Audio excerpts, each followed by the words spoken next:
নববর্ষের প্রীতি ও শুভেচ্ছা জানিয়ে আমার পুরনো ব্লগটা শুরু করলাম। অনেক দিন যাবৎ ব্লগটা বন্ধ ছিল, বিভিন্ন কারণের জন্য ব্লগটা বন্ধ আছে। নিজের শরীর খারাপও ছিল, হাজব্যান্ডের শরীর খারাপ ছিল, সেই সব কিছু মিলিয়ে ব্লগটা বন্ধ রেখেছিলাম। তা আজ থেকে আবার চালু করছি ব্লগটা, সবাইয়ের আশীর্বাদ নিয়ে, ছোটদের অনেক অনেক ভালোবাসা দিয়ে আমার নতুন ব্লগটা, পুরনো ব্লগটা আবার শুরু করছি। আগে আমার গোপাল ঠাকুরকে দেখো তোমরা সবাই। এই আমার গোপাল ঠাকুর নতুন বস্ত্র পরেছে, আর আমার দুষ্টু মিষ্টি মেয়ে এই যে হাই হ্যালো বলো বন্ধুদের। তা আজকে পয়লা বৈশাখের দিন কি ভাবছি রান্না করব। তা আজকে রান্না করেছি আমি শাক ভাজা, চাটনি, আমের চাটনি, আর উচ্ছে দিয়ে, ভিন্ডি দিয়ে, আর একটু সজনে ডাঁটা দিয়ে শুক্তো, মানে সর্ষে বাটা দিয়ে করেছি। এটা শুক্তো বলবো না, তেতো শুক্তো বলবো, আর মাটন। তা আজকে মটনটা তোমাদের আমি দেখাবো, চলো বন্ধুরা তাহলে দেখাই তোমাদের। আলু ভাজাটা বসিয়ে দিচ্ছি, আলু ভাজাটা ভাজছি। এবার আলু ভাজাটা ভাজতে এবারে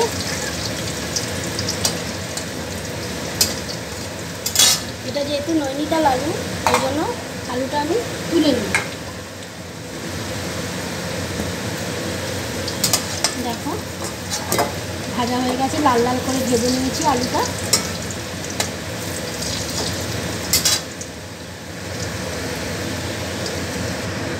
আমি মাংসে একটু জিরে ফোড়ন দেবো, জিরে, এদিকে দারচিনি আর এলাচ।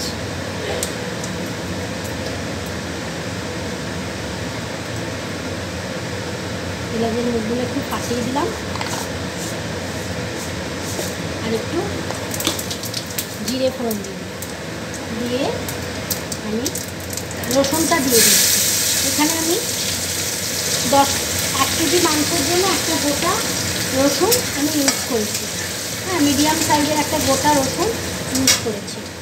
আর আদা দিয়ে দিচ্ছি বড় 1 চামচের 1 চামচ, বড় 1 চামচ।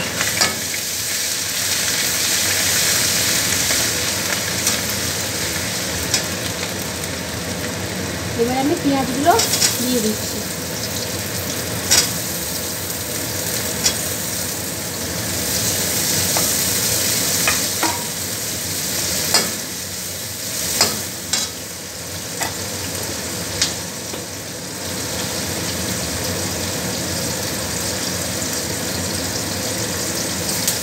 পেঁয়াজটা কিছু স্যালো ফ্রাই করে নেব। আর মটনটাকে আমি সেদ্ধ বসিয়ে দিয়েছিলাম, তার মধ্যে দিয়েছিলাম জয়িত্রী দিয়েছিলাম, আর দিয়েছি একটু এলাচ আর লবঙ্গ আর দারচিনি। এই দিয়ে আমি মাংসটাকে একটু প্রেসার কুকারে সিটি মেরে নিই।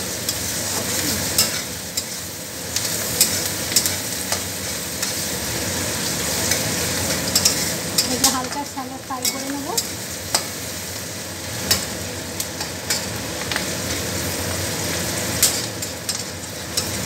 আজকে খুব লাইট করে মাংসটা করবো, কেননা বেশি রিচ করবো না, কেননা প্রচণ্ড গরম পড়ে গেছে।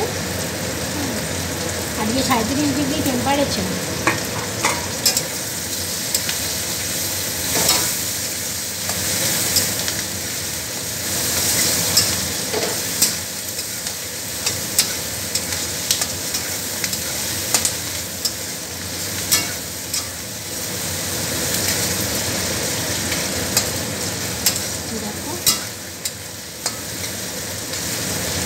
এবার এর মধ্যে একে একে আমি মশলাগুলো দিয়ে দেবো।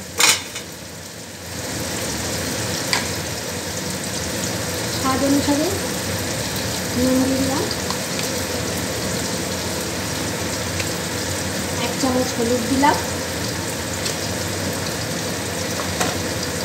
লঙ্কার গুঁড়ো দিলাম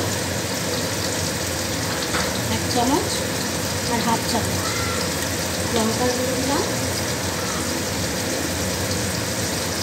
আর দেবো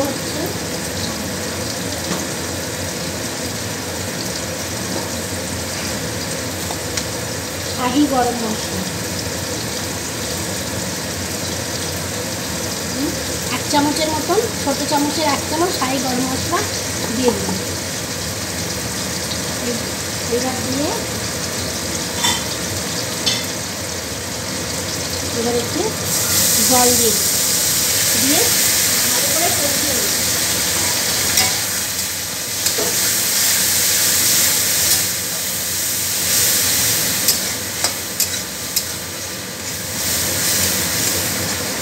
এখনই আমি আলুটা দিয়ে দেবো।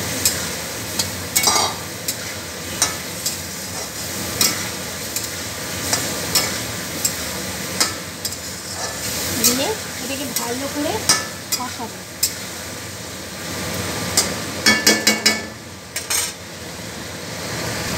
এবারে সেদ্ধ কষানোটা হয়ে গেছে, এবারে সেদ্ধ মাটনটা এবারে দিয়ে দেবো।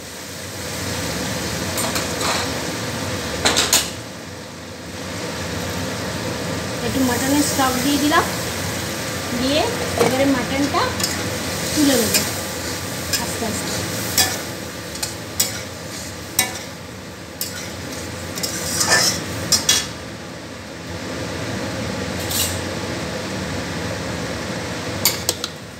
এবার আস্তে আস্তে সিদ্ধ মটনটা দিয়ে দেব। এখানে আমি মাটনটাকে 4টে সিটি মেরে নিয়েছি।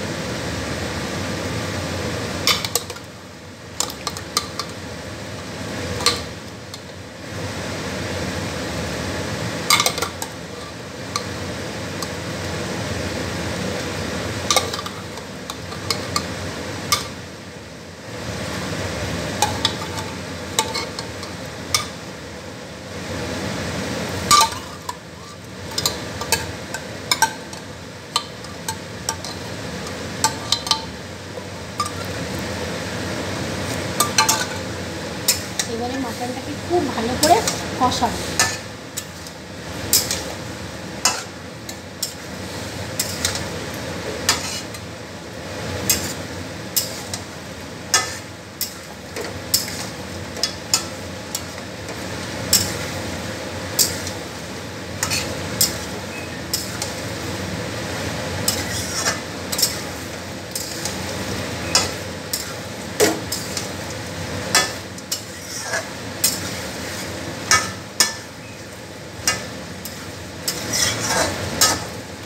ভালো করে এখন কষাবো, আমি চাপা দিয়ে দেবো। এবার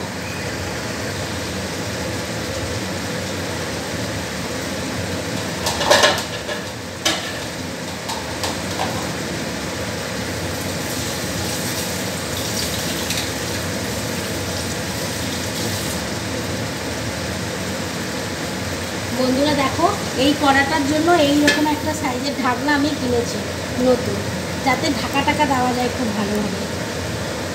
এবার এটাকে ঢাকা দিয়ে দিলাম, কষাচ্ছি। এবারে কষাতে কষাতে আমি এখানে 1 চামচ ঘি দিয়ে দেবো কষানোর সময়। এই 1 চামচ ঘি দিয়ে দিলাম।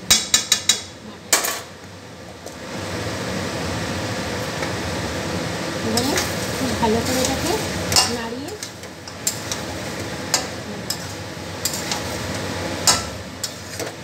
খুব ভালো করে এটাকে নাড়িয়ে নিয়ে একটু ধৈর্য ধরে কষাতে হবে। কষাতে কষাতেই মাংসটা যেটুকুনি সেদ্ধ বাকি আছে সেটা হয়ে যাবে।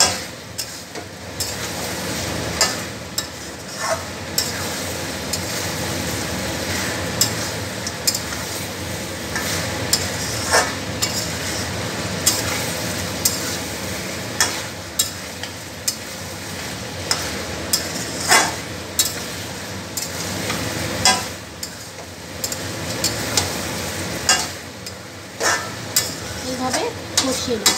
দেখো কি সুন্দর কালারটা এসছে। একটা গু গু করে শব্দ হচ্ছে, তোমরা শুনতে পাচ্ছ।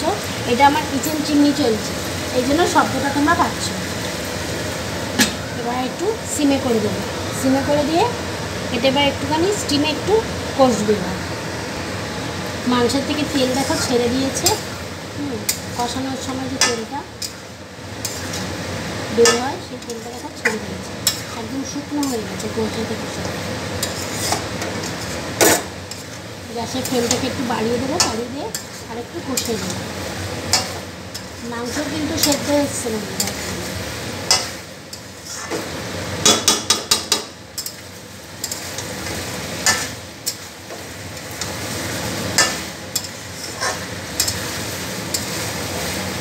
আমি আর একটু জল দেবো, জল দিয়ে আবার একটু কষে নেব।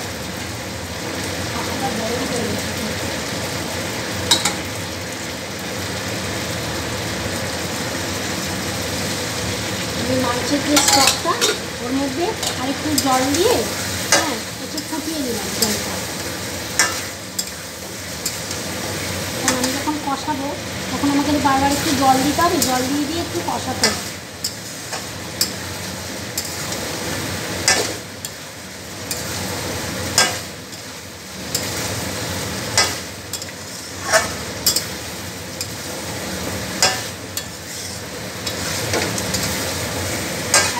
আমি দই খই দিয়ে মাটন কিন্তু ম্যারিনেট করিনি, আজকে প্লেন মাংসের ঝোল রান্না করছি, সেটাই তোমাদের আজকে আমি দেখাচ্ছি।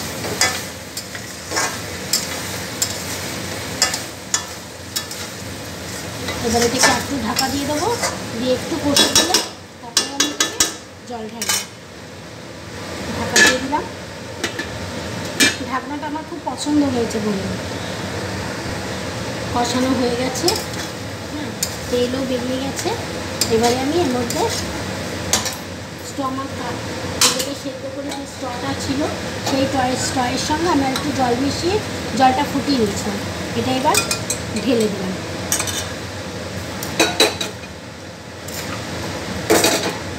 এবার আমি এটাকে ফুটিয়ে নিই।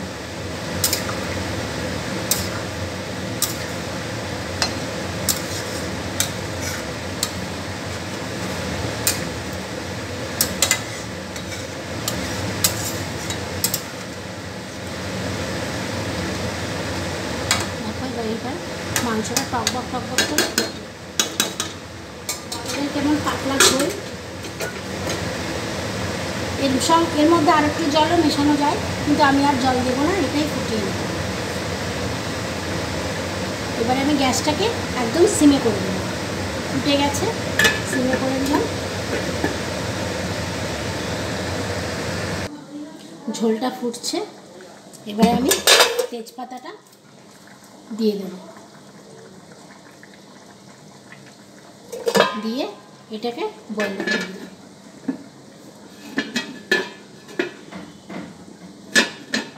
এটা এবার 15 মিনিট একটু ফুটবে। মাটনটা অলরেডি কমপ্লিট হয়ে গেছে, ঝোলটাও একদম গেছে আর মাটনগুলো সেদ্ধ হয়ে গেছে।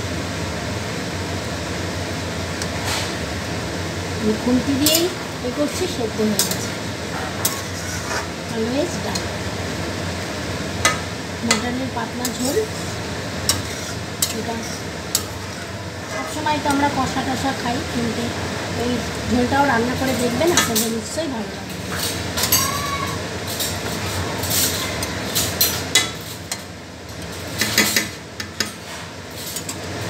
মাংসের ঝোল কমপ্লিট।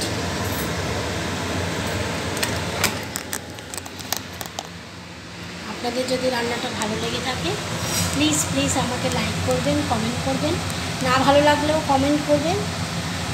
সবাইকে টাটা।